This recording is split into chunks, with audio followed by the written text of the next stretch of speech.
मदीने मुनव्वरा के अंदर एक यहूदी औरत थी, उसका जवान बेटा था, शॉर्ट में कह रहा हूँ, बहुत मुख्तसर, उसका जवान बेटा था, गुर्बत थी यहूदी औरत की, उसके कपड़े इतने फट गए थे कि वो जगह जगह से फटने की वजह से उसका जिस्म दिखने लगा था। जिस्म दिख रहा था तो उसने, बेटे ने माँ से कहा, अम्मी तुम्हारा जिस्म दिखता है, जवान हूँ, बर्दाश्त नहीं होता माँ कि मैं अपनी माँ को नंगी देखूँ। माँ तुम्हारे कपड़े फट गए, क्या मैं मोहम्मद से कपड़े मांग के लाऊं? सुना है वो सबको देते हैं, वो सबको अता करते हैं। ये मैं बार बार जो गुफ्तगू मोहम्मद कहता हूँ, मेरा मसलक ये नहीं, जब भी रसूल पाक का नाम आए तो अलकाब के साथ लिया जाए, लेकिन चूंकि काफिर लोग इस तरह कहते थे तो उनके जुमले में नकल करके उनका लहजा बताना चाहता हूँ कि वो किस लहजे में बात कर रहे थे। बस इतनी बात, बस बात इतनी है, वरना जब भी आका का नाम लिया जाए तो बहुत अदब के साथ और बहुत अलकाब के साथ लिया जाए। तो कहा कि माँ क्या मैं मोहम्मद से कपड़े मांग करके लाऊं? वो सबको देते, माँ ने कहा बेटा देते तो सबको हैं, लेकिन वो अपने मज़हब में लोगों को शामिल कर लेते। हम मोहम्मद के मज़हब में जाना नहीं चाहते। रूह फ़िदा सल्लल्लाहु अलैहि वसल्लम वो कपड़े तो दे देंगे लेकिन हमारा मज़हब हमसे बदलवा लेंगे, छीन लेंगे। प्रोपेगेंडा था। तो माँ फिर, मेरा चचा बहुत मालदार है, चचा से मांग के लाऊं? हाँ जा चचा से मांग ले। वो अपने चचा के पास जाता, चचा मेरी माँ के कपड़े इतने फट गए, देने यानी पहनने के काबिल नहीं, जवान हो गया हूँ, माँ को इस तरह फटे हुए कपड़ों में उसका बदन तो नहीं देख सकता ना चचा। चचा ने खूब डांटा, चल जब देखो जब चला आता है मांगने के लिए, गैरत नहीं, बेशरम, जो भी कहना था कहा। मुँह उतार के आया, क्या हुआ बेटा? माँ चचा ने नहीं दिया, डांट टपट करके भगा दिया।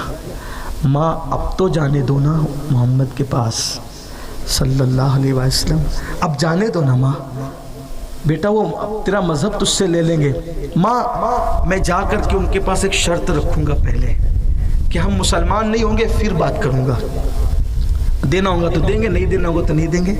ये गया, सहाबा के दरमियान हुजूर बैठे थे, जाके कहता है एक हाजत लेकर के आया हूँ। सरकार ने कहा कहो, लेकिन एक शर्त है, हम मुसलमान नहीं होंगे, हम यहूदी रहेंगे, अगर आपको मदद करना हो तो करो वरना ना करो। हुजूर ने कहा बोलो क्या बात है? उसने कहा मेरी माँ के कपड़े फट गए, पहनने के काबिल नहीं है। चचा के पास गया था, उसने भी मदद नहीं की। उस वक्त इत्तेफाक ऐसा था, उसने इत्तेफाक कि मेरे नबी के पास भी देने के लिए कुछ नहीं था। हुजूर यमनी चादर ओढ़ करके बैठे हुए थे। आका ने फरमाया अगर मेरे पास कुछ और होता तो तुम्हें दे देता, लेकिन मेरे पास इस वक्त देने के लिए कुछ नहीं, और ये एक ही चादर मेरे पास है, ये चादर तुम ले जाओ, अपनी माँ को ओढ़ा लो, हम अपना इंतज़ाम कर लेंगे। उसने वो चादर ली, इतनी कंडीशन रखने के बाद भी हुजूर ने वो चादर दी, चादर ली और रोते हुए पहुंचा कि खुद की चादर उतार के दे दी। किसको? ये कहने वाले को कि हम यहूदियत पे रहेंगे, मुसलमान नहीं होंगे। माँ ने कहा क्या हुआ? उसने बताया। माँ ने चादर डाली, का चल, और लेकर आई और कदमों पकड़ करके कहती है तुम ही तो सच्चे हो, अपनी चादर उड़ाइए दुनिया में, अब कयामत के दिन इसी चादर का साया भी अता कर दो, कलेमा पढ़ाकर इस्लाम में दाखिल। ये दरबारे मोहम्मद है, यहाँ अपनों का क्या कहना, यहाँ से हाथ खाली गैर भी जाया नहीं कर, जो गैरों को न भेजे, हमारे आका वो है। बहरहाल चचा ने खूब मारा, खूब पीटा, छोड़ दे मोहम्मद, मैं नहीं छोड़ सकता। रोज़ मारता, थक जाता, फिर छोड़ देता, नहीं अब्दुल्ला नहीं छोड़ते। फिर चचा हार गया। याद रखना, जब भी दोस्ती और दुश्मनी में, मोहब्बत और नफरत में जंग होगी, जीत मोहब्बत की हो। अब्दुल्ला मार खाते रहे, छोड़ा नहीं। आजकल के नौजवान छोकरे गुलामी रसूल में मौत भी कबूल है, लब्बैक या रसूल अल्लाह, ये दे देंगे वो कर देंगे, और कोई लड़की दिख गई तो फिर हुजूर भूल गए, हुजूर को भूल गए। पिक्चर देखा, हुजूर को भूल गए। हजाम की दुकान पे बैठे, वस्तुरा गाल पे, हुजूर को भूल गए। क्या बातें कर रहे हैं, क्या हम कर रहे हैं? बड़ी माजरत, क्या माज़अल्लाह हम मुनाफिक तो नहीं हो रहे हैं? हम मुनाफिकत की तरफ तो नहीं जा रहे? ऐसा महबूब खुदा ने दिया। जब हजरत मूसा ने कहा था अल्लाह मुझे मोहम्मद का उम्मती बना दे, मूसा ने, अल्लाह मुझे मोहम्मद को उम्मती बना दे। तो अल्लाह ने फरमाया तुम पहले पैदा हो गए, वो तुम्हारे बाद आएंगे। तो अल्लाह ने फरमाया तुमसे पहले 70 अंबिया ये दुआ कर चुके कि मुझे मोहम्मद को उम्मती बना दे। तुमने दुआ की थी कभी? हमने दुआ की थी कभी?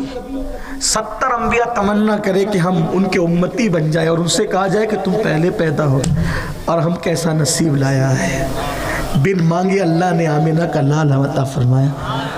आज उनको भूल गए, उनको छोड़ रहे हो। उनको छोड़ के कहां कहां जाओगे? कौम की वो बेटियां जो यहां नहीं, अल्लाह उन तक पैगाम पहुंचा दे। काश अगर वो रसूलुल्लाह को छोड़कर किसी और का हाथ पकड़ कर जा रही है तो उसको पता होना चाहिए, याद रखना जो तेरे दर से यार फिरते हैं दर बदर यूं ही खार फिरते हैं। ऐ मेरी कौम की बेटियों, रसूलुल्लाह के दामन को पकड़ लो, उनकी चौखट को पकड़ लो। रिश्ते तो आते जाते रहते, खुशी कभी तो आने जाने की चीज है, गरीबी अमीरी तो आने जाने की चीज है, धूप छांव तो आने जाने की चीज है। हुजूर को कभी मत छोड़ना, और अगर हुजूर को छोड़कर कहीं गए कोई पनाह नहीं मिलेगी। लोग तुम्हें यूज करके फेंक देंगे टिश्यू की तरह। देख रहे हो उस कुत्ते का क्या हाल हुआ? देख रहे हो ना? देख रहे हो ना उस कुत्ते का क्या हाल हुआ जो रसूलुल्लाह पे भौंक रहा था, कुरान पे भौंक रहा था, आयशा पे भौंक रहा था। कहां का है? जो साथ में ले ले करके फिर रहे थे कहां है? कहां ले करके फिर रहे है ना? पहचाना ना कौन था? पहचाना ना कौन था?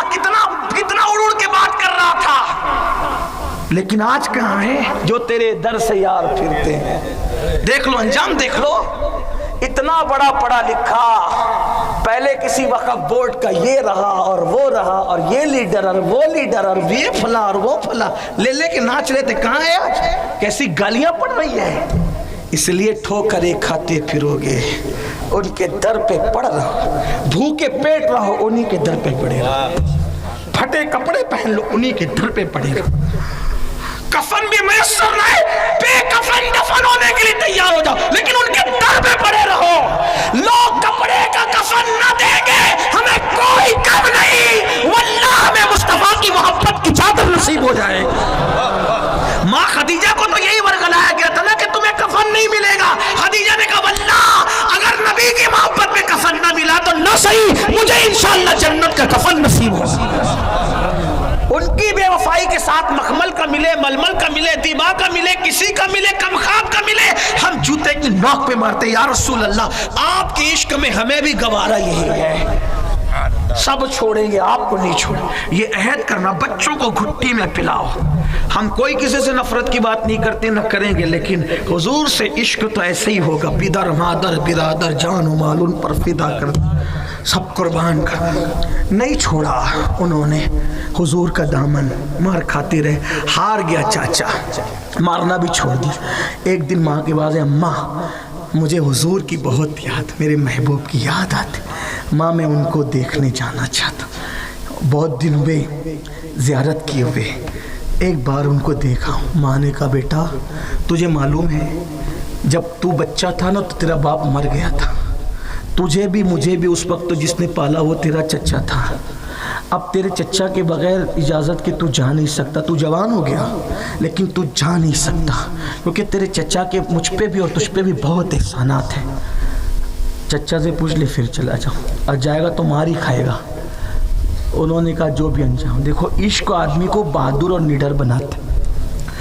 आज जो हमें इश्क करने नहीं दिया जाता या आशिक बनने नहीं दिया जाता ना, वजह यही है कि लोगों को पता है ये जिस दिन आशिक बन जाएंगे उस दिन इनका मुकाबला कोई नहीं कर सकता। और हमारी फिक्र यही है कि लोग आशिक बने, इसलिए कि जहाँ हथियार काम नहीं आते वहाँ इश्क की धुन काम आती।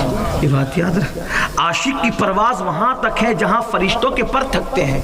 आप आशिक को समझते, जितना भी इनकलाब आया आशिकों से। टीपू सुल्तान ये हिंदुस्तान का सुरमा था, आशिक।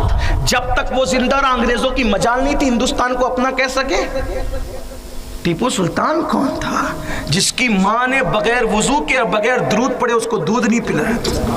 टीपू सुल्तान। सलाहुद्दीन अय्यूबी वक्त का बड़ा आशिक, नूरुद्दीन जंगी वक्त का बड़ा आशिक, औरंगजेब आलमगीर वक्त का बड़ा आशिक रसूल, शाहजहां वक्त का बड़ा आशिक रसूल, हजरत शमसुद्दीन अल्तमश वक्त के बड़े आशिक रसूल, महमूद गजनवी वक्त के बड़े आशिक रसूल।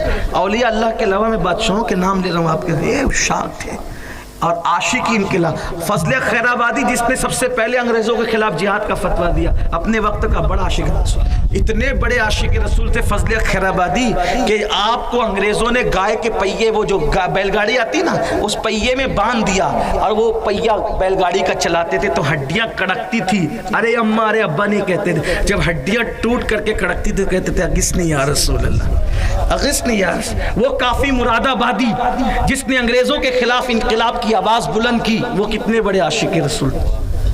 ये आशिक लोग, इनकलाब आशिकों से आता है, इनकलाब बेनमाजियों से नहीं आता, इनकलाब मुनाफिकों से नहीं आता।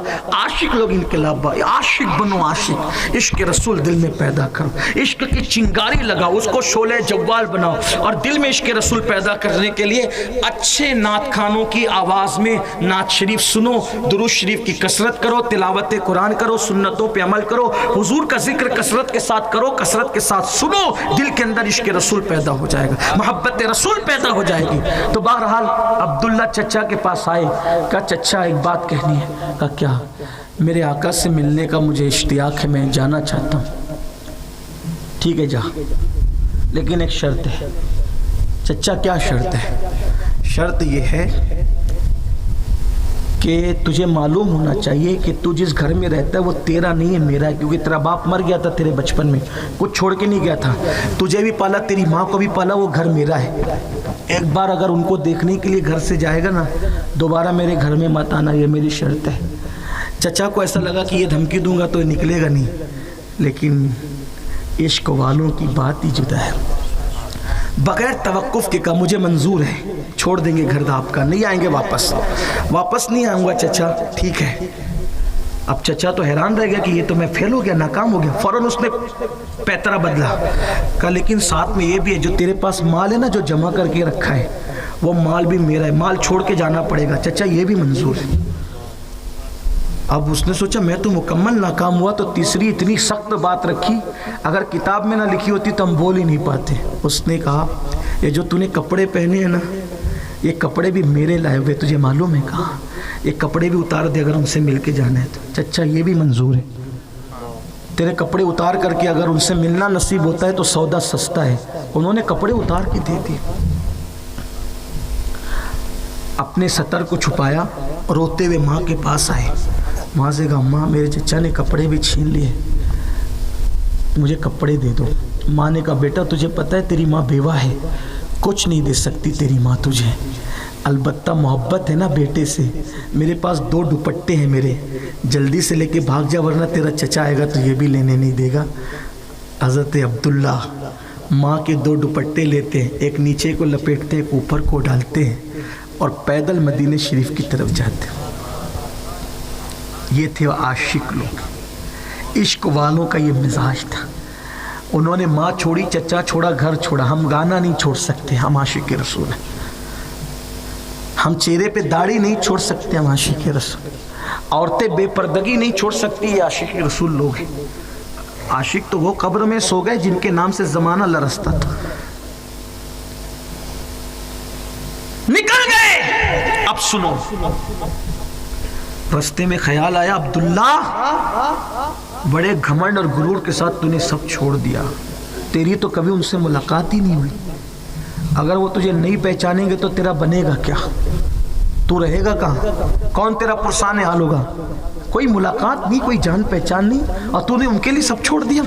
वसवसा आया, फौरन झड़क दिया, छोड़, भीख मांगना पड़े मांग लूंगा, लेकिन वो ना पहचाने तो उनकी मर्जी है। हमने तो इश्क किया है, हम तो करते रहे, वो ना पहचाने यार की मर्जी, हमने तो वफा किया, करते रहेंगे। जितने सदमे झेलने पड़ेंगे झेल लेंगे, लेकिन यार को नहीं छोड़ेंगे, बस इश्क जो हो गया। ये सोच रहे थे। अब इतनी ठंडी का मौसम, दोपहर से शाम हुई, शाम से रात हुई, तो सर्दी ने बेचैन किया। अब मदीने मुनव्वरा में उस वक्त ये दाखिल हुए अब्दुल्ला जब आधी रात से ज्यादा हो चुकी थी, सबके दरवाजे बंद, भूख लगी है, माँ का दुपट्टा ओढ़े हुए, कोई मोटा लिबास नहीं, कुछ कपड़ा नहीं, कुछ नहीं। दिल में ख्याल है जाऊं कहाँ, सबके दरवाजे तो बंद होंगे, कोई दरवाज़ा थोड़ी मेरे लिए खोल के बैठेगा। फिर सोचा कि इनकी एक मस्जिद है, मस्जिद के दरवाजे हमेशा खुले रहते हैं, चलो वहीं चल के कोने में कहीं दबक कर बैठ जाएंगे, कुछ राहत होगी। जैसे अब्दुल्ला मस्जिद में दाखिल हुए ना, तो एक शख्स पहले से वहाँ मौजूद था, उसने सलाम किया, अस्सलाम वालेकुम, आप अब्दुल्ला हो? आप अब्दुल्ला हो? हाँ, लेकिन आप कौन हो और मुझे कैसे मेरा नाम जानते हो? कहा मैं बिलाल हूँ, मैं बिलाल हूँ।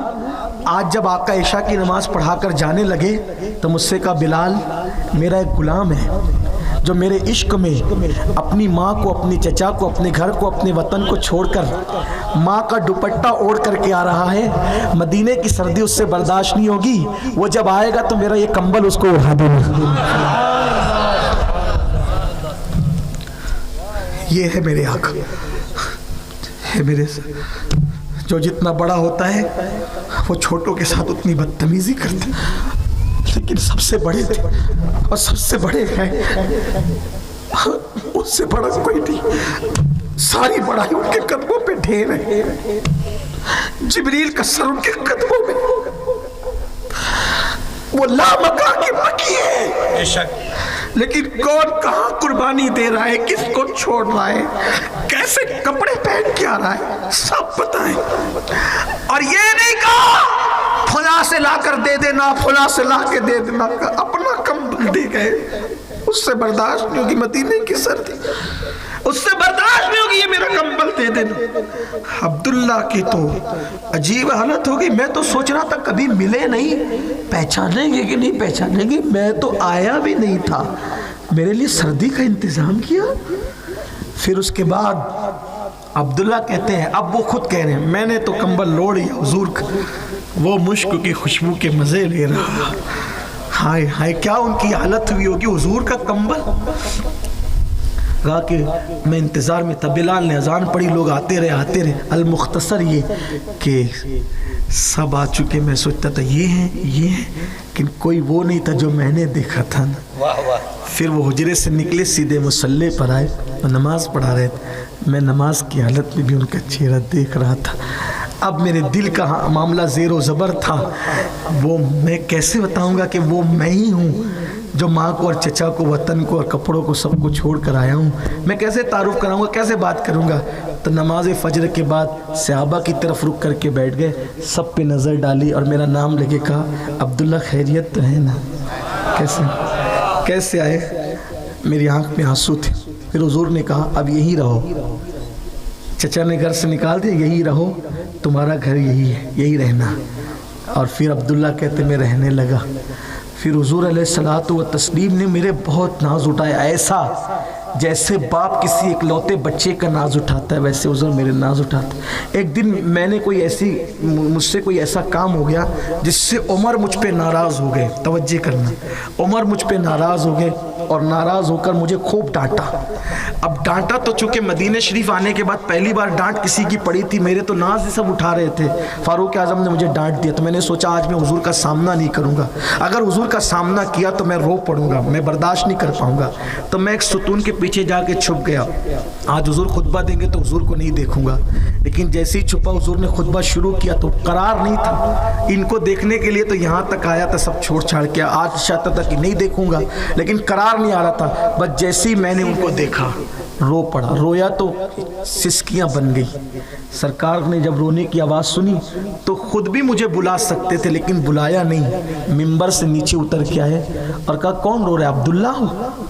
बस मेरे सीने से लगाया, मैंने खूब रोया। कहा क्यों रो रहे हो? मैं शिकायत करना नहीं चाहता था। तो जब मैं खूब रोने लगा तो उमर आया और उन्होंने कहा या रसूल अल्लाह, इसको मैंने डांटा है क्योंकि ये चिल्ला करके अल्लाह का जिक्र मस्जिद में कर रहा था और ये मुनासिब ना था, इसलिए मैंने इसको डांटा। सरकार ने पूछा अब्दुल्ला ये सही कह रहे हैं? जी या रसूल अल्लाह, मैं शिकायत नहीं करना चाहता, जब इन्होंने खुद ही कह दिया तो ये सही कह रहे हैं। सरकार ने क्या फरमाया पता है? उमर इसको डांटना नहीं, ये कुछ भी करे इसको करने देना, इसको डांटना नहीं, सब कुछ छोड़ के आया है। अब अब्दुल्ला इब्ने मसूद कहते हैं अब्दुल्ला इब्न मसूद कहते हैं हम जंग तबूक के मौके पर चले तो वो अब्दुल्ला भी साथ में थे जिनका तज़किरा चल रहा है। अब्दुल्ला इब्न मसूद, अब रिवायत अब्दुल्ला इब्न मसूद की, वो कहते हैं कि वो अब्दुल्ला भी साथ में थे। तबूक की जंग के मौके पे बहुत हालत अजीब व गरीब थे। एक दिन मेरे दिल में अचानक ख्याल आया कि हुजूर से मिलना चाहिए। रात का टाइम था, आधी रात से ज़्यादा गुजर गई थी। मैं सोचता था कि हुजूर से मिलूं। अपने खैमे से निकल के हुजूर के खैमे में गया तो हुजूर के खैमे में गया तो हुजूर नहीं। सिद्दीक़ अकबर के खैमे में गया, सिद्दीक़ अकबर नहीं। फ़ारूक आज़म के खैमे में गया, फ़ारूक आज़म नहीं। अब्दुल्ला कहते अल्लाह खैर, ना सरकार खैमे में, ना सिद्दीक़ खैमे में, ना उमर खैमे में, सब लोग कहाँ गए? तो मैं जब ढूंढने लगा तो देखा कि मशअल जल रही थी और कुछ लोग वहाँ खड़े थे। जब मैं गया तो देखा कि किसी की कब्र खोदी जा रही। मैंने देखा कौन है तो कहा कि अब्दुल्ला का इंतकाल हो गया। वही नौजवान साहब, उनका इंतकाल हो गया। तो साहबा ने कहा हुजूर जिसका इंतकाल होता है तो मदीने में तो रिवाज है कि रिश्तेदार गुस्ल देते हैं, इसका कोई रिश्तेदार ही नहीं। सरकार ने फरमाया अबू बकर उमर इसको गुस्ल देंगे। और जब दोनों ने गुस्ल दिया तो दोनों कब्र में उतरे। जो तो सरकार ने फरमाया तुम लोग बाहर आ जाओ, तुम बाहर आ जाओ। या रसूलल्लाह गुस्ल हमने दिया तो कब्र में हमने उतरने कहा आप बाहर आ जाओ, इसकी कब्र में मैं खुद उतरूँगा। जो हुजूर से वफ़ा करते हैं उनको इनाम ये मिलता है। और जब अब्दुल्ला इब्न मसूद कहते हैं जब उनको उतारा गया हुजूर की बाहों में तो हुजूर ने यूं अपनी बाहों में उनको लिया और मशअल जल रही थी, उसकी रोशनी में अब्दुल्ला का चेहरा चमक रहा था। अब्दुल्ला का चेहरा चमक रहा था। और हुजूर ने जब उनको लिया, कफन हटाया और उनको देखा तो हुजूर की आंखों से आंसू निकले, दाढ़ी पर आए, दाढ़ी शरीफ पर, और अब्दुल्ला के चेहरे पर निछावर होने लगे। उस वक्त मैं तमन्ना कर रहा था कि काश ये अब्दुल्ला की बजाय अब्दुल्ला इब्न मसूद इसकी जगह होता। इसलिए कोई नमाज कब्र में ले जाएगा, कोई रोज़ा ले जाएगा, कोई हज ले जाएगा, कोई ज़कात ले जाएगा। ए अब्दुल्ला तू कितना खुश नसीब है कि तू रसूलुल्लाह के आंसुओं को अपने साथ कब्र में ले करके जा रहा है। और फिर मेरे आका ने वो लाश को उठाया और उठाकर फरमाया तू गवाह रहना मौला, मेरे असहाब में ये वो मेरा सहाबी है जिसने मुझे कभी नाराज़ नहीं किया और मैं इससे राज़ी हूँ, मैं इससे राज़ी हूँ मौला, तू भी इससे राज़ी है। आशिकों को ये मर्तबे मिलते, छोड़ने वालों को अल्लाह हम सबको तौफीक दे, हुजूर का सच्चा इश्क दे। गुफ्तगू के दरमियान कोई गलती हो तो अल्लाह माफ़ फरमाए। वमा अलैना इल्लल बलाग। अस्सलाम।